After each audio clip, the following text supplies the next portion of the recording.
प्रगट होए प्रभु की आदेशा, समुद्र मथो संग ले असुरीसा।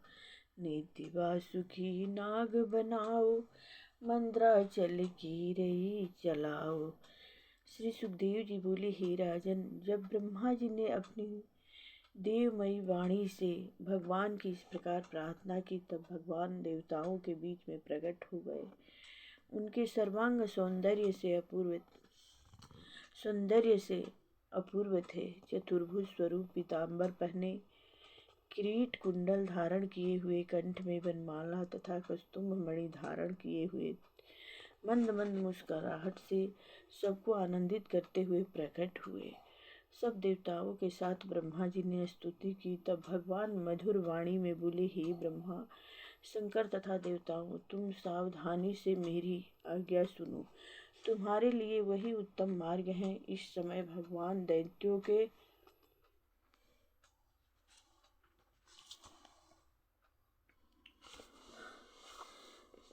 के पक्ष में है। उनका अभ्युत्थान हो रहा है और तुम्हारी अवनति का समय है। इसी कारण तुम लोग कष्ट पा रहे हो, किंतु संकट काल को मैत्रीपूर्ण भाव से व्यतीत कर लेना चाहिए।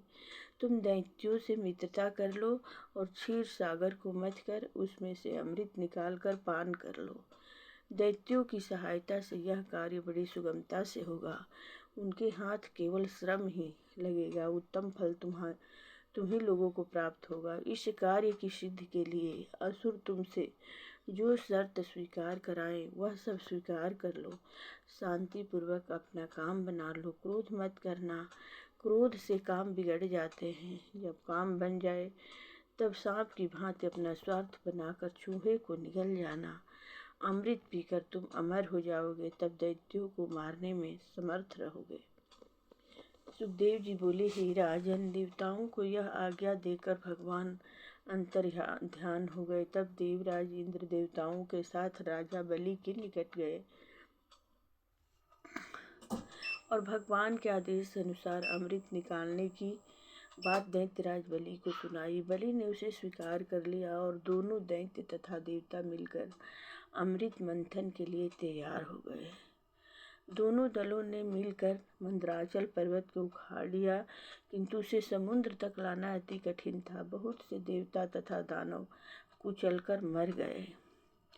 तब भगवान अजित दैत्य तथा दानवों का उत्साह भंग देखकर गरुड़ की पीठ पर सवार होकर वहां प्रकट हुए और मंदराचल पर्वत को खेल ही खेल में उखाड़ कर गरुड़ की पीठ पर रखकर दैत्य तथा देवताओं के साथ समुद्र पर ले आए।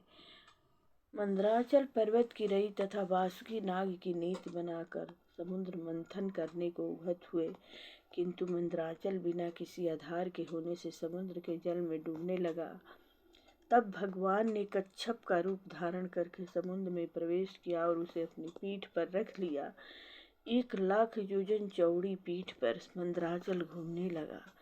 भगवान ने दानव रूप से दानवों में शक्ति का संचार किया, देवता रूप से देवताओं में शक्ति का संचार किया तथा वासुकी नाग को निद्रा देकर सबका कष्ट हर लिया। तब मंदराचल पर्वत के ऊपर भार रखकर उसे कच्छप ने नीचे से उठा दिया। तब समुद्र मंथन आरंभ किया।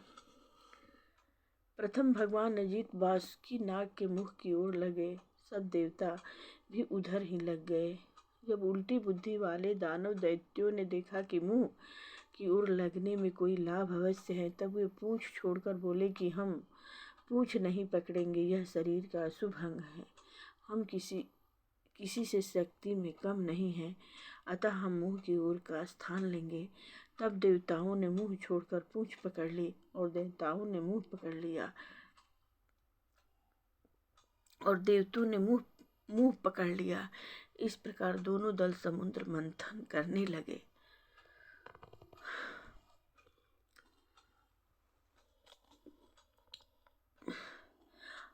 अब अगला कथा दूसरे अध्याय में कहूँगी।